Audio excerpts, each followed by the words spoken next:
to go on a homeschooling field trip next week, go see the eclipse. And while we're down there, we're going to take some time to hang out with my cousin and his family. Spend some time outdoors, hanging out. They got a big property down there. And we got a problem, though. This thing doesn't hold enough food for our quail. So that's where this bucket comes in. So we're going to turn this bucket into a feeder. First thing we got to do is I already marked the hole. I decided to make a video after marking the hole, but let's just start. I'll show you how I got there. So, and it's better to mark the hole and then do math on paper. I don't want to look like a Philistine, screw up all the math. So, measure down how far down deep the bucket is. You want to measure this way. That'll compensate for the thickness of the plastic. And in this case, there's a lip in here.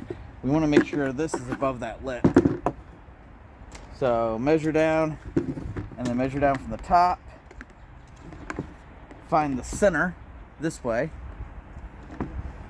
and that gave me this mark. They gave me this mark here. So that's where the bottom is, and then that's where the bottom is, and then this mark is the center.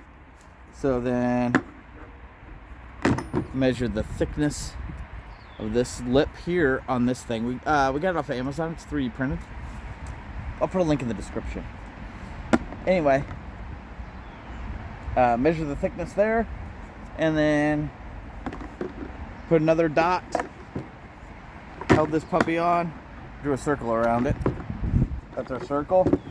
We want to cut slightly inside that circle. So I tried the hot knife. Something wrong with my hot knife. It's not turning on. It's not getting hot. The light turns on, but it doesn't get hot. So, biggest spade bit I have, 1.5 inches, and it's about the size of the inside of the hole, so that won't work. I really need to buy a hole saw kit, but we're not going to sit around and wait till we get a hole saw kit. We're going to solve the problem now.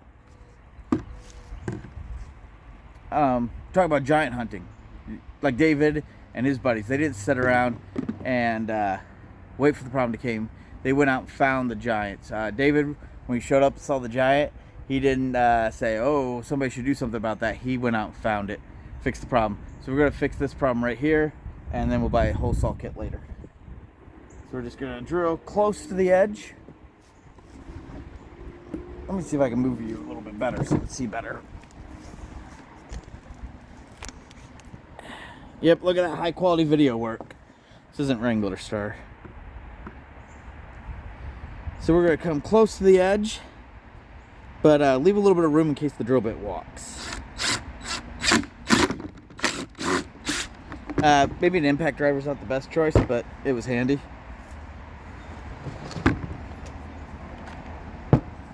Drill would have been probably a better choice. Alright, now take the jigsaw here. And we're going to slowly, and you want to use a finer tooth blade. I bought the jigsaw recently. I've always just borrowed one in the past, so this is the only blade I have. I need to buy a set of blades. But again, we're just going to get this project done and over with. So I'm going to start the saw slow. I probably want to go a little faster than that.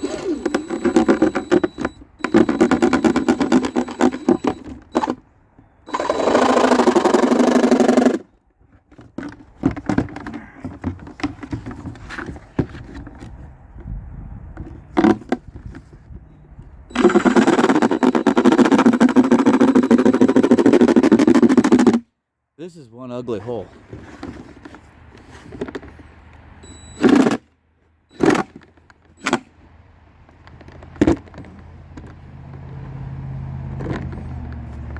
If I were to do this again, I would drill more holes and then connect them with the jigsaw.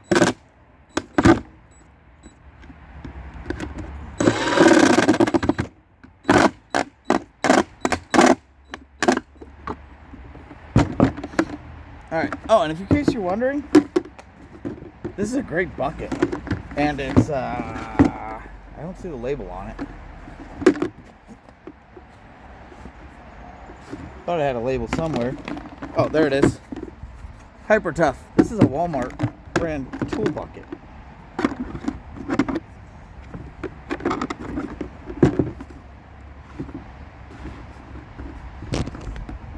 Alright, that seems to fit, but it's really floppy and loose. Or is it going like this? It goes in this way. Good thing I left plenty of room. So the quail can stick their head in here and they can eat and hopefully not make a mess.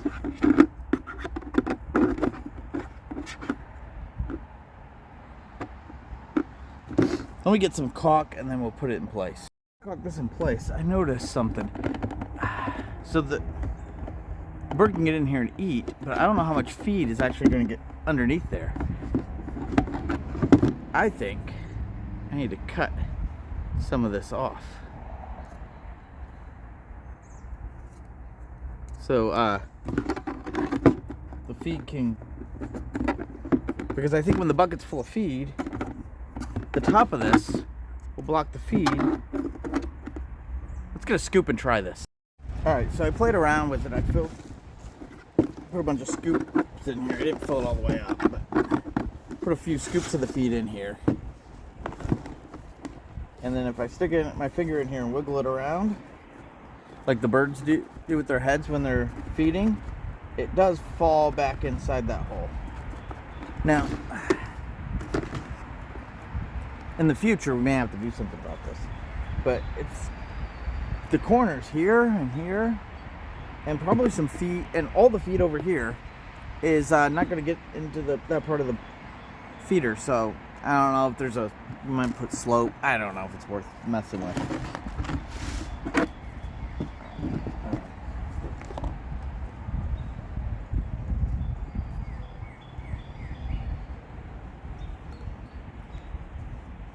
So let's caulk this puppy on.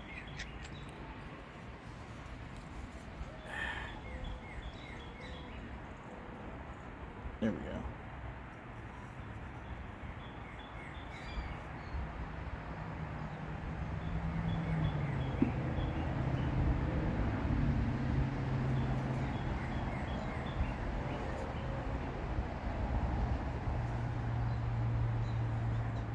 See, I use too much caulk.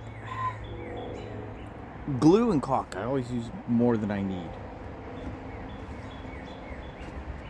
Right, let's put it in the right direction. Wiggle it around. Alright. And I got a little bit of a hole here where the saw went crazy. We'll fill that in with some of this extra.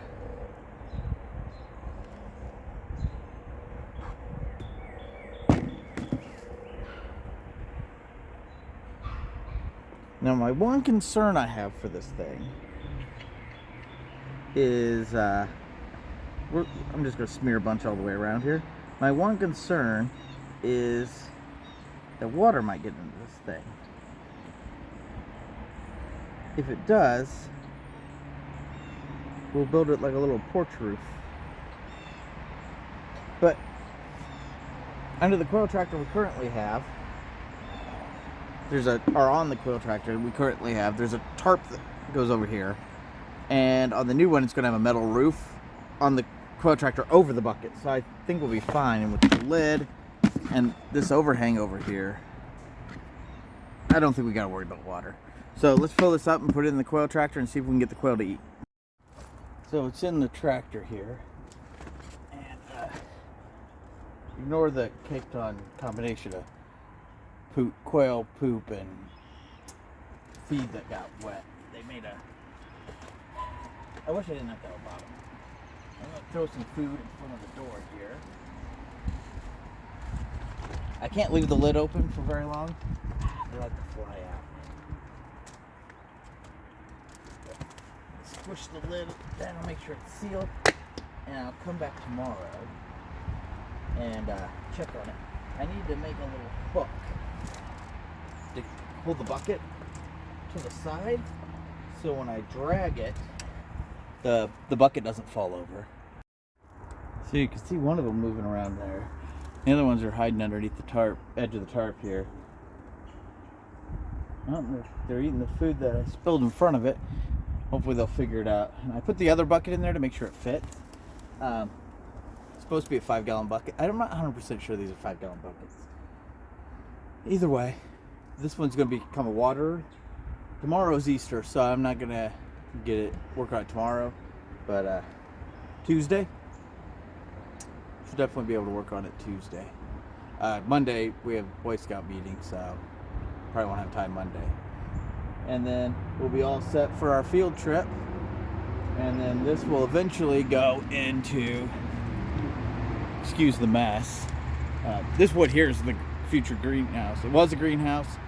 I never finished it at my parents' house, and I just moved it all here. So ignore this greenhouse mess. But behind the greenhouse, that's the new Quail tractor. That's the next thing I'm going to finish. Then I got to finish this greenhouse, and then the chicken coop and the fencing. We got a lot of stuff to do. But like I said, we're not going to wait around for problems. We're just going to go be proactive with the problems and start getting things solved and taking care of things. So I hope you got at least a little bit out of this. Maybe some entertainment.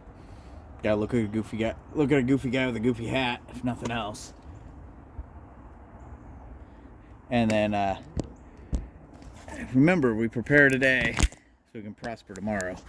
See a little guys down here eating.